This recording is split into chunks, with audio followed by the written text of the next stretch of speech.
Hey all, today I'll be providing a breakdown of the Ethereum Towers AMA that was held on Monday 11th of October. Welcome back to LimeTube, and if you enjoy my videos please leave a like, comment and subscribe, as it does motivate me to make more videos for you. Before I get into the Ask Me Anything overview, I just wanted to highlight that on their Twitter they do currently have a community exclusive giveaway, so check out this tweet to win a luxury apartment. All you have to do is tell them what you like most about the project and retweet the post. In their Discord channel, they've posted a link to a YouTube video where you can watch the full AMA, and also they provided a document which went over most of the discussion points. I'm going to bring up this document and talk over it. So here's the document, and I've highlighted some key points which I thought were important, and we can talk through them. As any AMA goes, it started off with introductions. One of the key things here is they've realised that the community are investing not only in the project but also the team. That was the reason behind holding an AMA so soon, so that we can get to know the founders and partners of the project. One of the key things to remember here is a cool project or a unique concept will not succeed if the founders aren't good enough, and likewise if the founders are really good but the project is not good at all, then it won't succeed. So you need them both in harmony, as well as a great strong community in order for a project to succeed. It first started off with Jason, who is the founder, also known as Ethereum Towers on Discord, given a background into himself. One of the key things to know that is his background is in programming and specifically back-end development work. Then also in the team is Brandon, also known as Only Rares, and he stumbled upon Ethereum Towers and immediately resonated with him and the project concept. So therefore he joined the team and has been enjoying it ever since. The third and final person on the call was Shane, also known as Dad Cypher, and he really got involved with smaller projects until he came across Ethereum Towers, and his background is in marketing, and he's currently still working full-time as a software salesperson and hopes to make a full-time job of Ethereum Towers very soon. The community is the backbone of the project. Posted a video of an overview of what Ethereum Towers is, project walkthrough, frequently asked questions, and I'll post a link at the end of this video for you to look back on and reflect if you want to know more. But overall, one of the initial concepts of this was to create a social real estate experiment, similar to how the Loop project was implemented, and very soon after they realized that the project was quickly establishing itself as a centralized community hub for the wider NFT landscape. And what they mean by this is different communities from different NFT projects were interacting with one another. So why Ethereum Towers? What are we aiming to build, and why is the community important to us? I answer all of this in my other videos, so if you haven't watched this, please go back on it. But most importantly, equality, diversity and inclusiveness. These will be the hallmarks of the Ethereum Towers legacy as we lead the way for next generation of NFTs. So they're really about the community vibe and being fair and including as many people as they can. How we envisage your apartment NFT as an exclusive membership into the ET ecosystem in the future. One thing to highlight here is that if you're watching this video, if you follow them on Twitter, if you're in their Discord channel, then you are early into this. We're all early adopters and we're here all on the ground floor at the lobby. They're also taking small steps every day to progress this project as a community and redefine NFT ownership. Planning on giving community exclusive events and giveaways. One of them I've already announced, and reward schemes, tokenomics and a metaverse. One thing they wanted to highlight here was a big shout out to the mods and the amenities and leaders of the projects. However, it's not only them, but any member of the community who's helped provide valuable feedback and discussions and help others along their journey in the NFT landscape and also into Ethereum Towers. The team are very grateful for everyone who's been helping out and getting involved. They have a couple of community initiatives planned coming up with things like Halloween and riddles. I suspect that this is all for a bit of fun and engagement and potentially to win an apartment as well. The demand from other projects is very high right now, so they have about 35 communities at this time wanting to get involved and obtain apartments in the towers. However, they're trying to find projects that are community building first and focusing on them rather than any community that's wanting to get involved. This, for me, portrays their ultimate goal, and that's really about building a community hub. By finding NFT projects that are community building first mentality, they know they're targeting the ones which have a strong and solid community membership. One thing to note here that's really quite important is that Tower 1 is going to be a 50-50 split in terms of ownership between collaborations with other communities and also just the general public who are on the Discord and other means of winning apartments and gaining whitelist to the apartments. Hopping over to the roadmap and timeline, one thing to remember is that they've given us a roadmap, but things may not go in order of what it says on the roadmap, and also some things might get taken out, other things might get added in. It's all really a matter of what's happening in the NFT space at the time and what is possible in a given time constraint or given restrictions based on whatever's happening in the world at a given time. The other thing to also remember is currently they are free to mint project right now. So regarding the timeline, it will take some time for them to build out everything on the roadmap.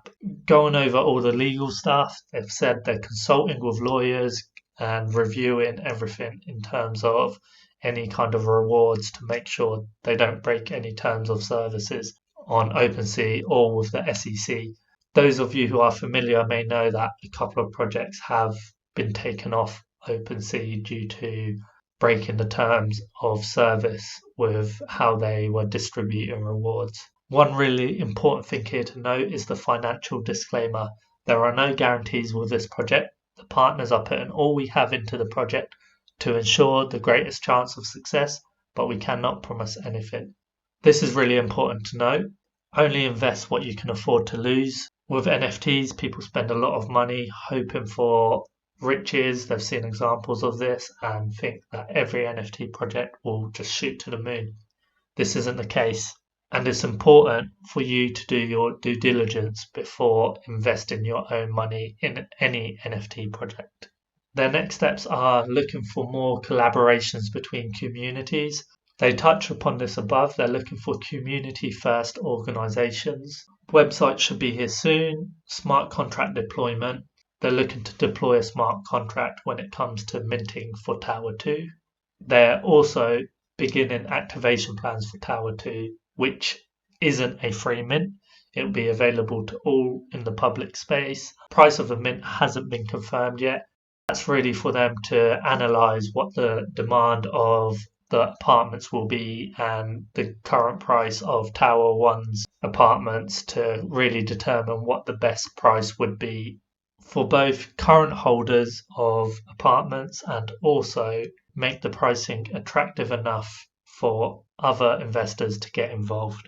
Other things going on is that they will be featuring in the NFT update show hosted by BitBoy, who has over 1.3 million subscribers.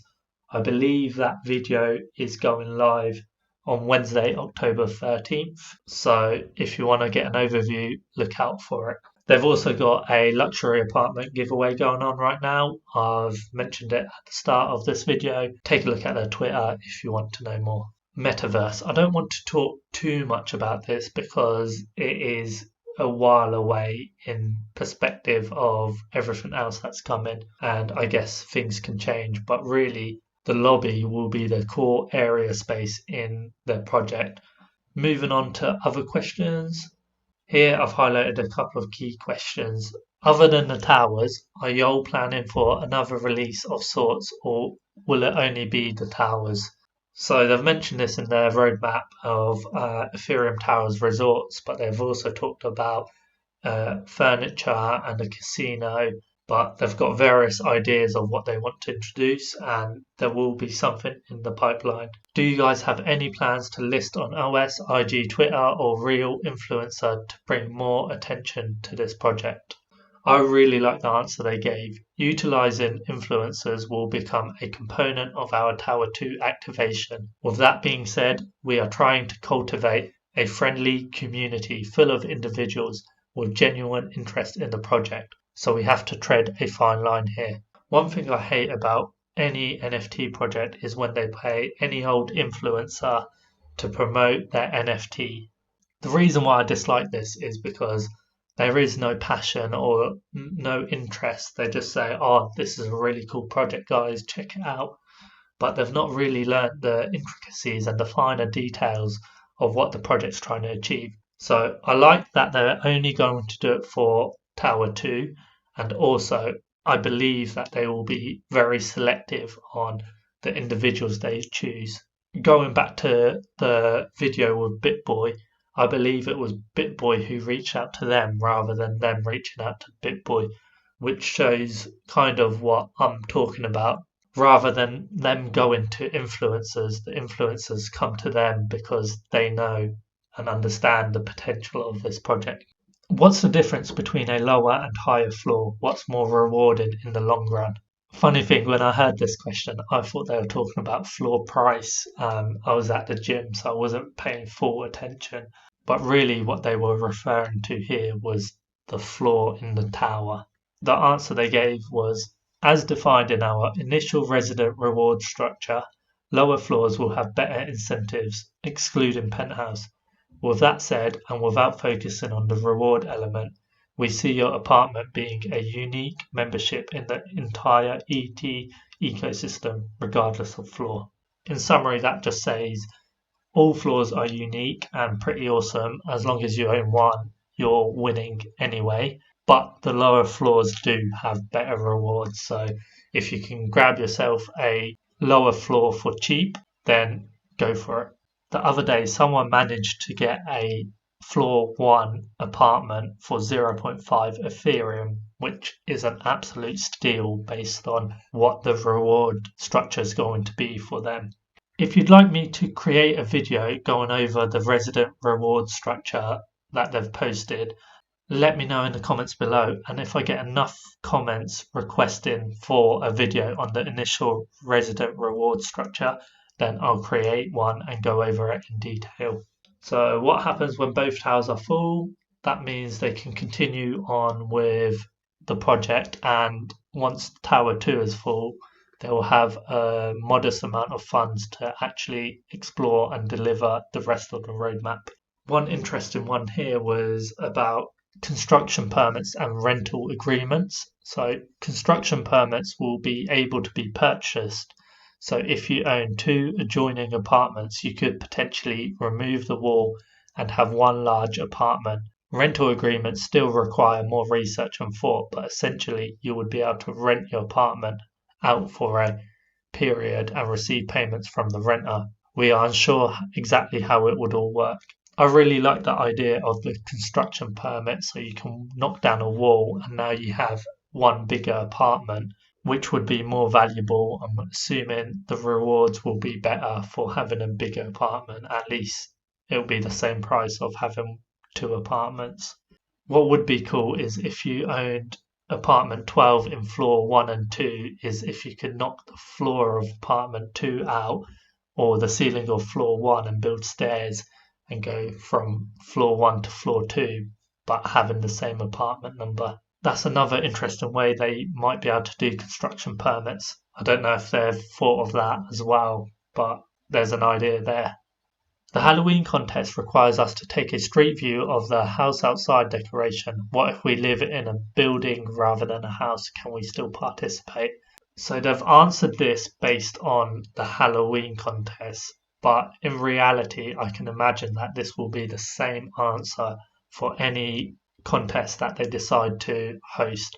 The real aim of it is they just want people to have fun, interact with each other, get to know each other, and really inspire each other to do more and enjoy themselves. If you want to enter any of their contests and you don't have the perfect requirements, I'm sure they will understand and take the feedback on and still allow entries into contest if it has a slightly different adaptation to what the initial requirements are.